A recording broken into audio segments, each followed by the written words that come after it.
This video is going to explain how on intercept form or factored form we can write the equations given either the coordinates or the graphs. On another video we worked with when we're given the equation we can graph it, but on this one we're going to be given coordinates or the graph and we're going to write the actual function in intercept or standard form. This first question is write the equation. When it says write the equation, you always want to make sure you understand what it's asking. Write the equation means you're going to have letters in your answer. So in that case, since we're dealing with functions, x and y will be letters in your final answer. That does not mean that they have to stay letters throughout the entire problem, but in the very end, when we write our final answer, we will make sure that they are letters. So we will see y equals, and then we'll have x's in our answer. Now, it does ask us to write it into intercept form. Another way of saying this is factored form or intercept form. So we do want to have our parentheses. We want to have our parentheses multiplied to each other. Because factored form, again, is the product of its factors. We write an expression as a product of its factors. We're given the x-intercepts of 7, 0, and 1, 0, and we're also given a minimum point of 4, negative 10. One thing you need to know is that you do in fact need to have these three coordinates. You need to have your x-intercepts and then a third point. It does not matter what that third point is. As long as you have your x-intercepts and another point, then you can actually find our values. Now, because we have x-intercepts, the 0 for our y tells us that the 7 is an x-intercept. And in this case, as I've explained in another video, I'm going to use m and n to represent our x-intercepts. So the 0 tells us that our 7 is the m value, and this 0 tells us that our 1 is our n value. Now, a minimum point is just a random coordinate. So because it's a random coordinate, this is just an x and a y. So my 4 is going to be an x, and my negative 10 is going to be a y. We want to know that for our parent function of intercept or standard form, intercept factored form. Generally we say f of x, but again, f of x is another way of saying y because it's a function of x. I'll say y equals a parentheses x minus m parentheses x minus n parentheses. This is the actual parent function. So what we're going to do is plug everything in that we can by using these coordinates that we have up here, which is why we want to know what letter they represent. So as you can see, the first letter is y. There is a y value here, so I'm going to use that negative 10 as the y equals. Next letter is a.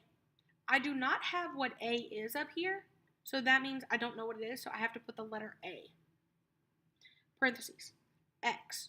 Now again, this is specifically which one represents x. This is m and this is n, so I'm not using those yet. This is x. So my 4 is my x, so I put 4, then I have a minus sign, then I put my m. Now my m is 7, so I plug in 7, parentheses. Again, I see x. I'm going to use that same 4. Then I see a minus sign. Then my n value is, from up here, is my 1. Close parentheses. Now, the only letter left is a because that's the only letter we did not have. And that's what we actually need to find. The whole point of this is to find that a value. That's the only thing missing from our equation. So what we're going to do is we're going to simplify the right-hand side, and we're going to solve for a.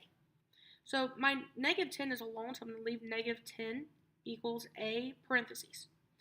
4 minus 7 is negative 3, and then 4 minus 1 is a positive 3. And because it was the minimum, that actually told us that was the vertex. And in a previous video, I explained that if it's the vertex, if we're using the vertex coordinate, then these two values should be the same number, just one's positive, one's negative. So that was actually good. So that I'm going to keep simplifying it. This is negative 10 equals a times negative 3 times 3 is a negative 9. Now this is a times negative 9, so I can write this as negative 10 equals negative 9a. Must be careful that this is not a minus 9. That is a completely different problem. So in order to solve for our a value, I need to get this negative 9 away from the a, and it's multiplied, so the inverse operation is division. I'm going to divide by negative 9 so that this will become a 1, so that the a will be alone. So I'm going to divide everything by negative 9. I'll end up having a equals, because this will become a 1, negative 10 divided by negative 9 is a positive 10 over 9. We do want to keep them as improper fractions if they don't simplify further. So always check to make sure they don't simplify further by, you can either plug them in your calculator or you can just simplify on your own. Now that we have a, we actually have all the letters that we have in our parent function. So we're going to start plugging things back into our final answer. Now that we have all the letters, we can go back to our final answer. Now again, x and y are actually letters in our final answer. So that means we're going to come back to here, and everywhere we see a y or x, we're actually going to put the letters y and x, not the numbers, because we're going to our final answer. So y. Final answer, we're going to keep it as y equals a. We're going to use the number. We just found that. That was the point of this. We found 10 over 9. Parentheses. X. Again, x and y are letters, so I'm going to put the letter x. Minus. Our m is 7. Close parentheses. Open parentheses. X. Again, using the letter x. Minus. Because that's the next term. N is a 1. Put 1. Close parentheses. I have x and y in my answer. And I have all the numbers, the 7, the 1, and the 10 over 9 in our final answer. This is the equation of our graph, right? The equation of the graph in intercept form. This is intercept form, also called factored form. It's the product, all of these are multiplied together, of its factors. It will go through these coordinates of 7, 0, 1, 0, and it will go through the coordinate of 4, negative 10. On this next problem, we're going to do the same thing. We're going to write the equation. Write the equation. That means x and y will be letters in our final answer. Write the equation of a graph in intercept form, given one x-intercept at 2, 0, and a 0.06. So we're only given one x-intercept. That does not mean that we don't have the other. If you're given one x-intercept, that means that that x-intercept actually happens twice. Happens twice. There's technically always two x-intercepts. If you only have one, that means it's actually bouncing on the x-axis. Okay, it'll actually, like on the x-axis, it'll actually bounce on the x-axis. It won't cross through. So the way we do this is our m is obviously going to be a 2, but so will our n. Our m is equal to 2, but so is our n. Then we still have to find an x and y, so we're given a point. Again, this point can be any point as long as it's on the graph. It could be a random point, it could be a vertex, it could be the y-intercept, and in this case it is the y-intercept. But as long as it is an x and a y, we can use it. So that our x is 0 and our y is 6. So again, we're going to go back to the original function, which I still have written up here.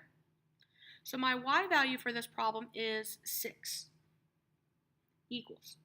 The a value, again, we don't know what that is yet because we haven't found it. So a parentheses x. The x is the 0 coming from here. Minus m. M is 2. Parentheses x, again, was 0. Minus our n value is also 2. So now the only letter we have left is a, so we're going to solve for that. So we have 6 equals a parentheses. 0 minus 2 is negative 2. And then 0 minus 2 again is negative 2. So we have 6 equals a times negative 2 times negative 2 is a positive 4. So I can actually write this as 6 equals 4a. Again, this is multiplication. So in order to solve for this, to get our a value, we want to get the 4 away from it. So we're going to divide it, because it's inverse operation of multiplication. Divide by 4 to make this a 1. We'll divide by 4 over here. a is equal to, it's 6 divided by 4, which you do need to simplify to become a positive 3 over 2. Now that we have our a value, we can write our final answer. So going back up to the original, the parent function, x and y, because we're writing an equation, x and y are letters. We will write letters in our final answer. So we have y equals. Our a value is 3 over 2. Parentheses. X is going to be a letter. So x, and then it's going to be our minus m, which is minus, and then a 2. Parentheses. Then we have x minus n, so it's x is a letter, minus our n value is 2. This is our final answer. Now, this can actually be written as y equals 3 over 2, parentheses, x minus 2, parentheses, squared. And actually, we could have used this format instead of writing out 0 minus 2, 0 minus 2. We could have done 0 minus 2 squared, because the squared means you write it twice. This is actually, if you look at this format, this is how you know that it's going to bounce on the x-axis instead of crossing through, because it's telling you that it's happening twice there. So either one of these is accurate. You will need to know how this is written, because we will be looking at this again. The last problem, you're actually given the graph, and we're going to find all the important information, but we have to find our a value to write the equation. So we're going to use the graph provided to write an equation. So again, we're still writing the equation in intercept form, but we will also fill in the chart with the important information. Now, we can fill in the chart with the important information probably right now because we already have the graph. So just like on the factored intercept form, if we have the graph or the quadratic basics, if we have the graph, we can fill out our information. Let's find our equation first, and then we can fill out all the information from the graph itself, because it asks us to write the equation first. So to write the equation, we're still dealing with our y equals a x minus m x minus n. So we need to know what our m value is, for one of our x-intercepts. M is equal to, if we look over here, that's at a negative 5. We can use that one. The other x-intercept of n is equal to, that's your x-intercept at negative 3. So these are our two x-intercepts.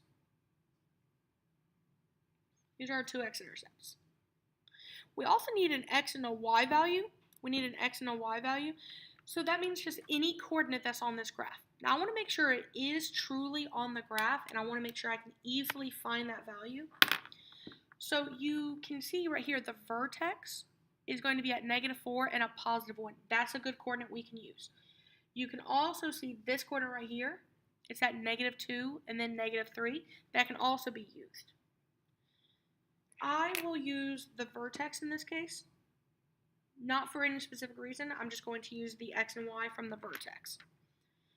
So I know that my x-intercepts are at negative 5, 0 and negative 3, 0. And I'm going to use that vertex, which is at negative 4 and a positive 1. Make sure you're watching the scale, because this is not a 1 right here. This is a half, because you can see the lines are going halves. So we're actually counting by half.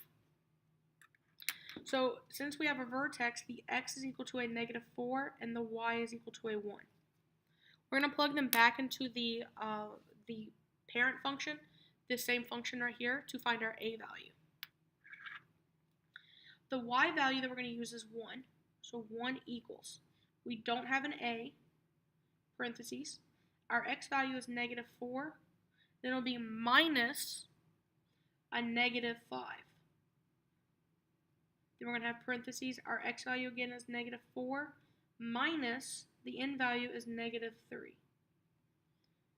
So we really have 1 equals a times negative 4 plus 5 and then negative 4 plus 3, because minus a negative you actually turn into addition. 1 equals a times negative 4 plus 5. That's really 5 minus 4 is 1. And then negative 4 plus 3 is negative 1. Again, I can tell with the vertex, because I used the vertex, these numbers should be the same, but opposite signs. So using the vertex was a good idea to also notice that they are the same numbers. 1 equals a parentheses. 1 times negative 1 is negative 1. So we really have 1 equals negative 1a. I want to get our a value. So I divide by that negative 1. So we have a equals, this comes 1, positive 1. 1 divided by negative 1 is negative 1. So our function would be going back to using letters for our x and y equals, our a value is negative 1, parentheses, x. Now, if you remember, we ended up having minus a negative. So if we look back, minus a negative 5 will become a plus 5. So we go ahead and put plus 5, parentheses, parentheses. Then as x, again, it would be minus a negative 3. So we can put plus 3. This is our function, right? The function, right? The equation of the graph. Now, the reason we definitely want to know the equation is because, as you can see, we cannot see where it's crossing the y-intercept. So we will actually have to use our equation to help us find that. We do not need the equation to help us find the x-intercepts because we've already found those. They're at negative 5, 0, and negative 3, 0. We also know where our vertex is because we used that earlier. That was at negative 4, 1. And because we have a vertex, we automatically have our axis of symmetry. Again, that's x equals, and then it's the x value of your vertex, negative 4. We don't have a y-intercept. We're going to find that in just a second. We can see from the graph that it is opening down because it's pointing down. Therefore, is it a minimum or a maximum? We can see since it's opening down, we have the highest point. The highest is a maximum. And we also have the value because we have our vertex. Our value, again, is the y value of our vertex, which is that 1. I did not mean to put this parentheses here. Just ignore that. Domain is always open bracket negative infinity to positive infinity, open bracket, on quadratics that have no holes in it and no breaks. So for this quadratic, it's still the same domain. Our range still comes from our value. As long as we have our value, we can do this. Now, since it's opening down, that tells us that it will have a negative infinity. And negative infinity is always on the left. And then we use our value for our y part, for the right-hand side, the maximum. Open bracket on negative infinity and close bracket on the 1. Now, the only thing missing from the chart is the y-intercept. That is one of the reasons why we have to find the equation, because our graph, you cannot see where it's crossing. Now, we know it's going to be smaller than negative 4, so if our answer is somewhere way up here, we know that we're wrong. So to find our y-intercept, we do know that it will be parentheses 0, comma, something. That means our x value is 0. So we're going to use our equation to find our y-intercept. So y equals negative 1, parentheses, the x is 0, plus 5, parentheses, parentheses, the x is 0 again, plus 3. So we have negative 1 times 0 plus 5 is 5, and 0 plus 3 is 3. Negative 1 times 5 is negative 5, times 3 is equal to a negative 15. So that is much further down the graph. So our y-intercept is at 0, negative 15. And again, we can always go back and check this equation to make sure these coordinates are in here and to make sure our graph looks like that. So if I go back to my calculator, clear this out, I have negative 1. You could just put negative. You do not have to put a 1 there. You can just put negative, parentheses, x plus 5, parentheses, parentheses, x plus 3, close parentheses. Now, when I graph this, my graph is going to go by ones. This graph is going by halves. So I can change the window. I'll actually go here to the window and change it. I can see that it's the x values, the minimum is at negative 6. And the maximum x value is actually at 0. but I'm counting by 0.5. The y minimum is down here at -4. The y maximum is actually at +2. And again, we're counting by 0.5. So now I can graph this, and I can see if my graph looks the same. Looks relatively close. Again, my graph is it's elongated because the graph is rectangular instead of square. But I can go back and check my table. My coordinates are at -5, 0. So if I go to -5, I have -5, 0, and I also have -3, 0. My vertex is at -4, 1, and my y-intercept is at 0, -15. So that was correct. All this was correct. Now I'm going to go back to zoom 6 so that my window goes back to normal, and this is how it would look on a 10 by 10 scale. So we have the equations. In order to find the equations, you have to have your two x-intercepts. Even if it only happens once, even if it says you only have one, you just write that one twice. Once we find our a value, we can write it back into our equation by using x and y as letters. And then if we have our equation, we can find all the important information, just like we did on the earlier video of using intercept form to find the important information.